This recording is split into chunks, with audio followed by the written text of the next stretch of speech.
Masechet Nedarim, Daf Tet. The theme of this daf is going to be that it's really better not to make vows at all than to make vows, even if you fulfill them. We'll see that there is a machloket about that.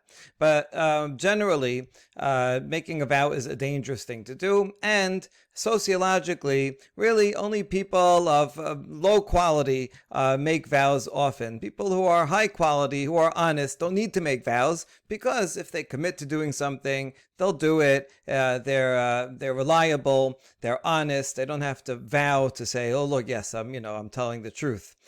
Generally, even now, you see people if someone's making swears all the time, right? I swear I don't like this ice cream. I vow this is the best thing that ever happened. I swear that I paid my bill. It means that this person is probably not so trustworthy. Okay, with that in mind, the Mishnah is going to talk about yadot, abbreviations, and wonder about this. Kinidre reshaim, nadar ben Nazir u'b'korban u'b'shvuah. Kinidre kesherim, lo amar kelum. Kinidbotam, nadar ben Nazir u'b'korban. Instead of saying a whole full formula that I will be a Nazir or anything like that, someone says, Kinidre reshaim, I am going to accept upon myself this obligation or not, like the vows of the wicked. So generally the wicked do make a lot of vows, and therefore that is a valid abbreviation. And so if he says it in the context of a Nazir, then he is a Nazir. If he said it in the context of saying this is going to be a Korban, like Nidre Reshaim, it is a Korban, and if it's a Shevuah, an oath that he's going to do something or not do something, then it is valid. On the other hand, if he says this thing will be Ke Nidre Kesherim, well, in that case he said nothing, because Kesherim, virtuous people, do not make vows, and so that would be not a valid abbreviation for a vow. On the other hand, even within Kinidre Kesherim, if he said Kinidvotam, so the only time it doesn't work within Kesherim is if he makes a neder. But if he says Kinidvotam, like their free will offerings, then it is acceptable. It is a valid abbreviation. In that case, Nadar ben Nazir u'bekorban, and it will effectuate him becoming a Nazir or having to offer a korban. The idea, as the Gemara will explain, is that when you give a nedava, a free will offering, there you're doing it from the goodness of your heart and you're excited to do it. So then you're going to fulfill it. Gemara will also seem to make a distinction that nedava applies to the animal itself, the item itself, and so there's less risk, because if the animal dies, then that you don't have to replace it. Whereas nidre is the more general category, including shevuah, which is upon oneself. And in that case, if I say I'm going to bring an animal for an olah, even if the one I have in mind gets lost, I have to bring another one. So it's more responsibility to bring a shivuah. So kesherim will not put themselves in that high level of responsibility, because who knows what will go wrong. Since kesherim do not say nedarim shivuot, if you say this obligation is upon me like nidre kesherim, it's nothing. But if you say like nidvot kesherim, then that will apply in the context of Nazir, or in the context of Korban, will apply to the animal itself. Alright, that's the general rule. Gemara will discuss. Gemara. V'dilma hachi kamar, kenidre reshaim lo nadarna. Wait a second. If someone just says, this item is like nidre reshaim, how do you know that means he's taking the obligation upon himself? Maybe he's saying the opposite, that I am not making a vow like the vows of the wicked. I mean, most people, they're not going to want to associate themselves with wicked people, so they might say it's like saying Bili Neder, not like the Nidre Reshaim. How do we know what he means? Amar Shemuel be'omer kinidre reshaim hareni.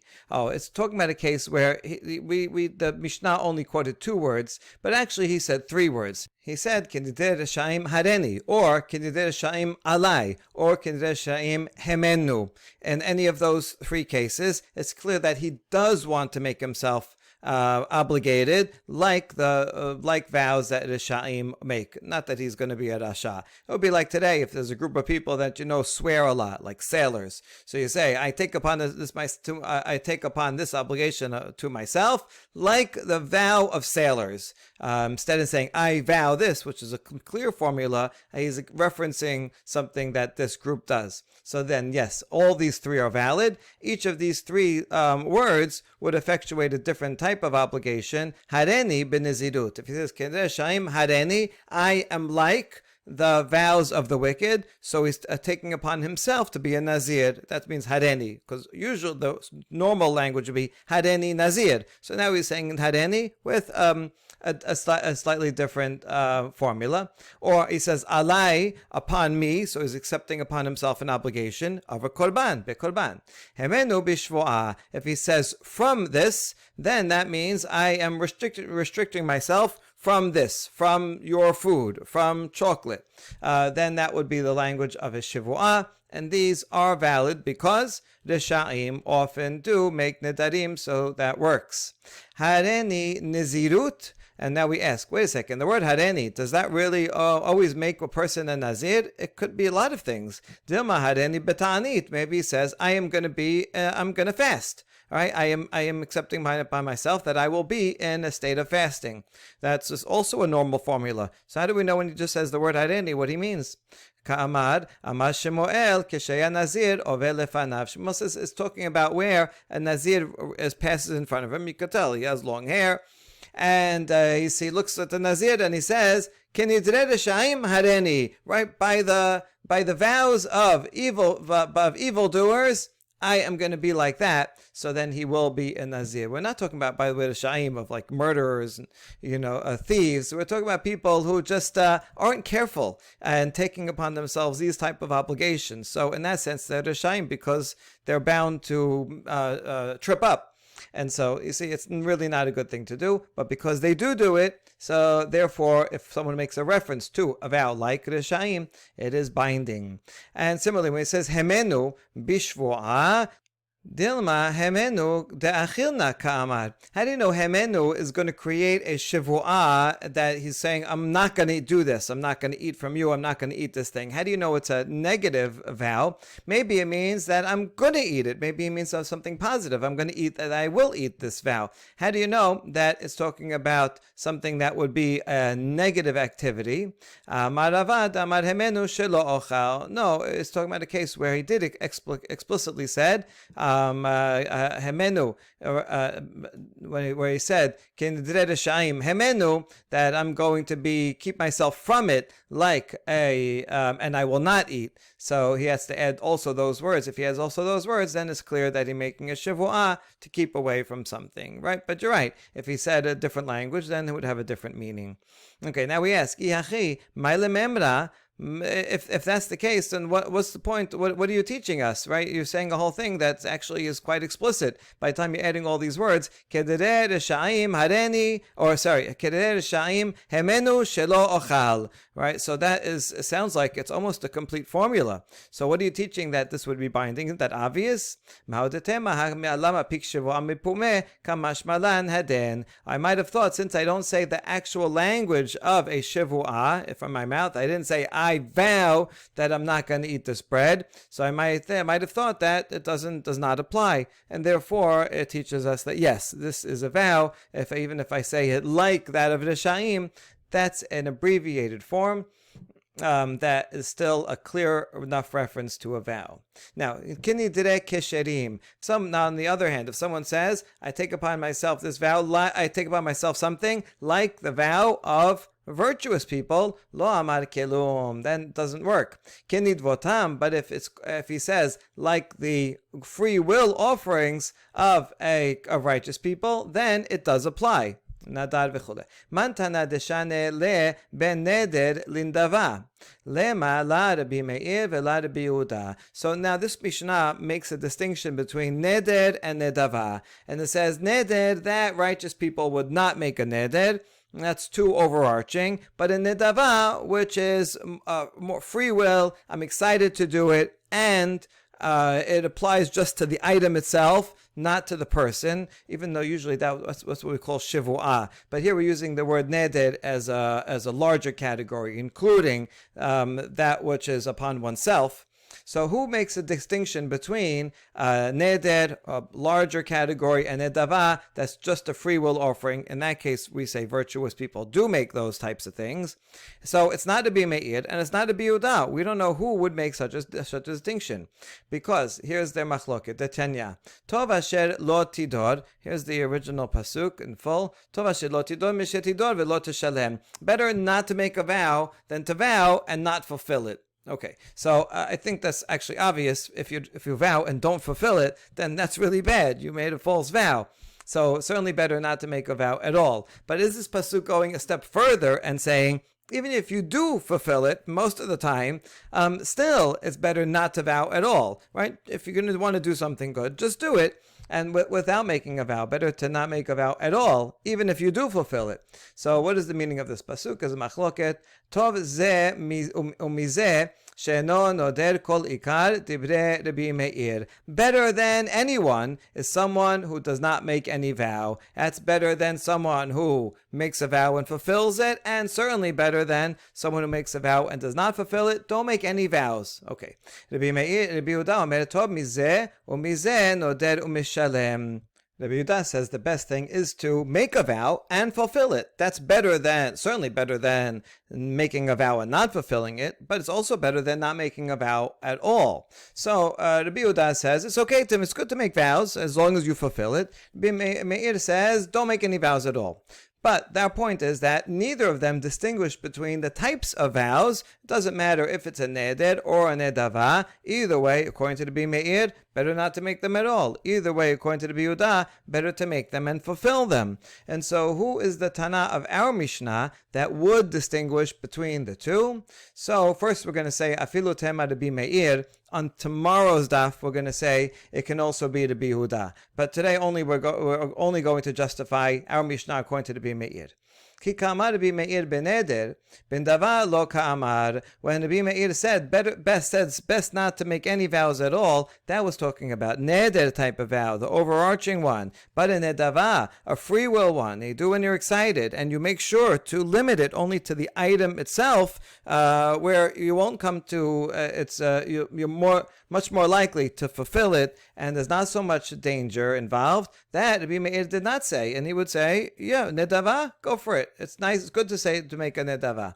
V'hakatani kenidvotam nadar ben Nazir ube korban. Hold on, how's that fit with the language of the Mishnah? The Mishnah at the end said, if he said kenidvotam, like the free will offerings of righteous people, then nadar ben Nazir ube korban, then it is a vow regarding a Nazir and a korban, and uses the word nadar, even though it's talking about nedava. So how does it mean that? Oh, you're right. Change the language. Tene nadav ben Nazir ube korban. If he says kenidvotam, then that will be a free will offering. It's the language of a free will offering. And since righteous people do make free will offerings, when he takes himself upon himself an obligation for a Nazir, but uses the language of like the Nedava offerings that righteous people make, that righteous people do make Korban Nedava, and therefore it is a valid formula. Okay, and Rabbi Meir would agree with that because he was just warning people, don't make a neder ever. Best never to make a neder, even if you fulfill it. It's too dangerous. You never know what's going to happen. You forget. But a nedava, that people will do. It's right there. It's immediate. It's good. Okay, Maishena noder de la, dirmate bali de takala. Now we're going to elaborate more on what the difference is and why one is better than the other. What's the difference between a noder that Rabbi Meir says don't ever make a neder because you may come to a stumbling block, right? You may not do it. You may forget. You may get distracted. Nedava namela dilmate bali dek takala. A nedava also, things could go wrong. Even if you specify it's this animal that's going to be a korban, and so there's and then if it gets lost, it's not your problem. But nevertheless, that animal still has a lot of stumbling blocks. An animal that once you make it holy, you consecrate it, you're not allowed to work it, you can't shear it, you can't use it, and so there's a lot of opportunities to misuse this animal that's now kodesh. So maybe better not to do a nedava also. And the answer is ki Hillel hazaken detanya amru al Hillel hazaken shelo ma'al adam be'olato kol yamav mevi'ah kishehi chulin azara umaktisha v'somech aleha v'shochata. What did Hillel do? They said regarding Hillel that he never committed me'ilah. Me'ilah is if you use for personal gain something that is kodesh. He never had a problem with that. Be'olato, regarding his olah, not only he didn't have a problem, even other people. If he made an animal an olah, and even though he had other people that would deal with the animal and help out, other shepherd hands, no one ever committed me'ilah Hillel's whole life. How do you accomplish that? So here's what he would do. He would bring this goat to chulin, to the azara as chulin, right? He would not designate it, he would not consecrate it as a sacrifice until he got right up to the Bet HaMikdash and he got right to the temple courtyard. And only then he would say, oh, this is going to be a korban, a nedava, and then he would put his hands upon it, as one does, the owner of an animal that's giving it, put his hands upon his head, and then he does shechita. So therefore, since there's only 2 minutes between the time he consecrates it and the time that it will be, you will do shechita, there's no chance that anyone will misuse it. And so that's what he did. So you see that a nedava, indeed, especially if you do it the way Hillel did, is much less risky. Because what's going to happen? If he forgets on the way or something happens, it's okay. It was chulin the whole way, right? Even if someone puts a burden on it, permitted because it's chulin. Whereas neder, that is an obligation upon oneself, and there. That's much easier to get into trouble. Okay, hanicha nedaba de korbanot, nedaba ne nezirut ma'ika lememar. All right, so this reasoning applies to a nedava regarding a korban. There, you can do what Hillel did because you could bring it right up to the courtyard, make it holy, and then slaughter it right after. There's no chance for mistakes. But what about the case of Nezirut? Because the Mishnah mentioned that also, that the Kesherim, if you say, like a Nidvat Kesherim, I am a Nazir, that is a Nazir. But a Nazir, there's a lot of chance to mess up. You're going to be a Nazir, usually standard for 30 days. 30 days not to have any contact with the dead, not to have anything from a grape. Right, these are difficult things to do. It's very easy to mess up. Maybe so. It should be better not to do it at all. So what about the case of nedava? How come that should apply? Sabarla ke Shimon HaSadik. Okay, because Rabbi Meir agrees with Shimon HaSadik. What does he say? Tetanya Amar Rabbi Shimon HaSadik miyamai. Shouldn't be Rabbi. Shimon HaSadik was not called Rabbi. This is later on, someone put this in, right? But Shimon HaSadik, like all of the sages during the second Bet HaMikdash period, like Hillel and Shammai and Antignosh Ish Socho, the title rabbi was not in use yet. Okay, Shimon HaSadik Miyamai says, Miyamai lo achalti asham nazir tameh ela ehad. He says, I never ate the asham of a nazir who became tameh. If you have a nazir, he's not allowed to become tameh. So let's say, halfway in, he became tameh, so in that case he has to bring in asham, a guilt offering, and become tahor. If he has to become tahor, bring a guilt offering, and he starts to start all over again. Okay, so this would be eaten by the Kohanim. Shimon HaSadik is a Kohen, but he said, I would never eat this type of korban. I didn't trust it. We'll see why. It's because he was afraid that this Nazir, he probably took upon himself the Nazirut under false pretenses. He wasn't really sure. He did it out of impetuousness, right, to show off, or because he was angry. And now he became tameh, on day 20, and now he's going to have to bring an asham, start all over again. So when he starts all over again, he's going to say, I really don't want to be a Nazir. I'm sorry I ever took this upon myself. And because of that asham will not be an actual asham. You can't bring an asham just because you feel like it. You can only bring an asham because you are in fact guilty. So you can only bring an asham if you are in fact a Nazir. But if he regrets ever having been a Nazir, then maybe he's actually not a Nazir, and this asham is not a valid offering.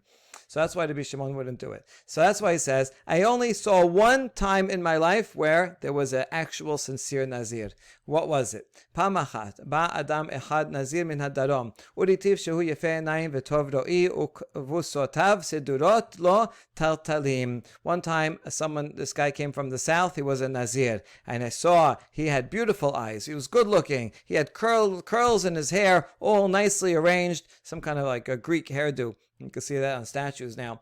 Amarti lo beni, mara'ita lashchit et se'arecha ze hana'eh. So Shimon HaSadik tells him, you became a Nazir? Why do you want to cut off this nice hair of yours? A Nazir's going to have to cut off his hair no matter what. If he fulfills his 30 days at the end of his term, that's part of the process. He has to cut off his hair. So why do you want to do that and cut off your hair? It looks so nice. Amali ro'eh hayiti la'abba be'iri halachti lemalot ma'im min ha'ma'ayan v'nestakalti bebabu'a sheli. He says, I was a shepherd for my father in my city, and I went to draw water one time from the spring, and I saw my reflection in the pool. Ufachaz alai yitzri, my inclination grabbed hold of me.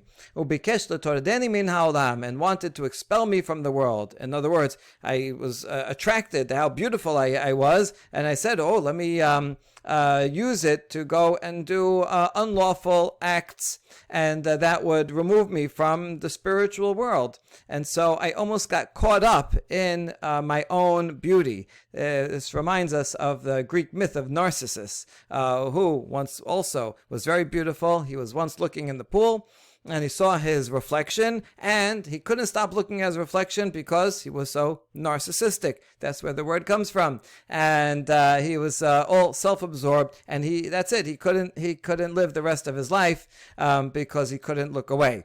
All right, so this is a parallel story, but this guy is not like Narcissus. He did the opposite. Amarti lo rasha, lama tamid be'olam she'eno shelecha. So he says to himself, to his body, you wicked one, why are you priding yourself on something that isn't yours? This, your body, is going to end up being worms and maggots. Why should anyone be proud of their external looks? And right then and there, he swore, I'm going to cut off that hair and give it and donate it to heaven. How do you do that? Well, by becoming a Nazir.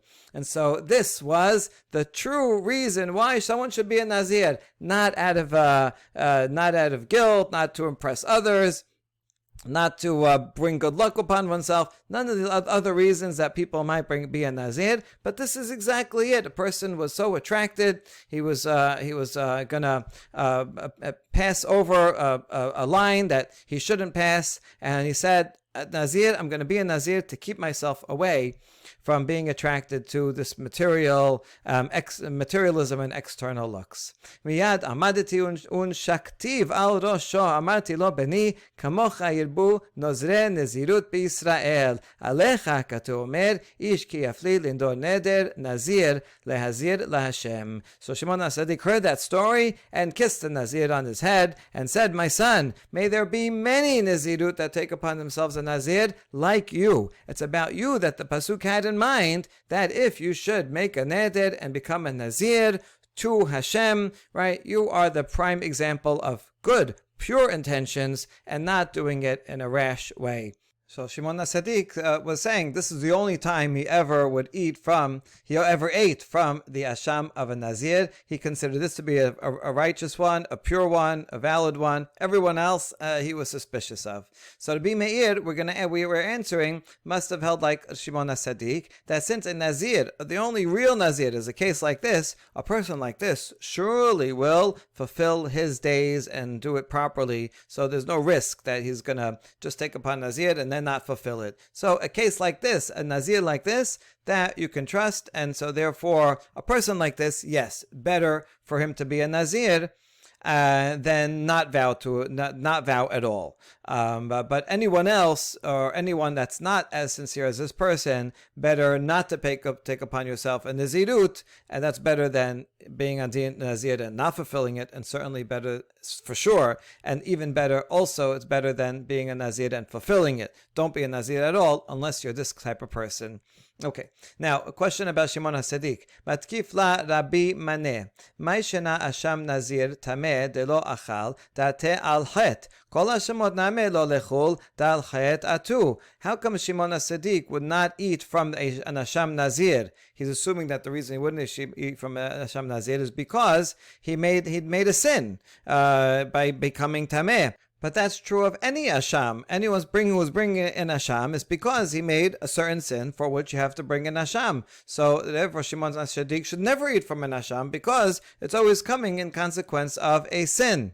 The answer is Amar le Rabbi Yonah Hainu Tama Kishehen Tohin Nozrin Uchshehen Mitamein Verabin Alehen Yemen Nizirut Mitchadetin Bahem B'Dimsu Mevi'in Holin La'azara. Yonah explains that other people who bring in Asham, okay, fine, they made this error, they made the sin, so they bring in Asham. That makes sense. It's a valid Asham, and you can eat it. The problem with a Nazir is that they are going to regret their becoming a Nazir. They become a Nazir. Why do they regret it? Because then they become Tameh in the middle, and now they just finished 20 days, and then they have to start all over again, another 30 days, and they then regret that they ever became a Nazir in the first place. And if it's true that if their regret is valid, then they will never have been a Nazir in the first place, and therefore they would not be obligated to bring an Asham. So then in that case, this animal that they're bringing is not an Asham, it's a regular animal. You cannot allow to take a regular Chulin animal and bring it to the courtyard and slaughter it and offer it. So it's an invalid sacrifice. You're not allowed to eat from it. That's why in the case of the Asham of a Nazir, he would not eat it because he suspects that the person is not a valid Nazir to begin with, whereas anyone else who brings an Asham is because they actually did that sin. 6 categories of people bring an Asham offering, they're listed here. Okay. Afilu Nazir tahor nameh. Okay, hold on. In that case, even a Nazir who was ritually pure and he finished his Nazirut just fine, how come Shimon HaSadik would eat from that? He should also refrain from those. The korbanot that he makes. Nazir tahor lo de'amudeh amid nafsheh de'achol lindor. No, it does not apply to that. That person is not a problem. Because that person, he assessed himself. He says, I'm able to make this vow, and he keeps his vow. So then that would be a valid Nazir. That's just fine. It's only the one who became Tameh and has to bring in Asham. That's the one that Rabbi Shimon would say, he may have regretted it, and therefore he would not have been a Nazir in the first place. This is one answer to our original question, who is the author of our Mishnah that distinguishes between Neder and Nedava. It can in fact be Rabbi Meir. Next stuff we're going to say, maybe it could even be Rabbi Yehuda. But so far, we see that the theme of the daf is there's really a lot of risks in taking upon oneself a vow, and therefore this is a way of people who are not careful, irresponsible, they take vows, but people who are virtuous should not take vows, generally should not take vows at all. Baruch Adonai Le'olam. Amen ve'amen.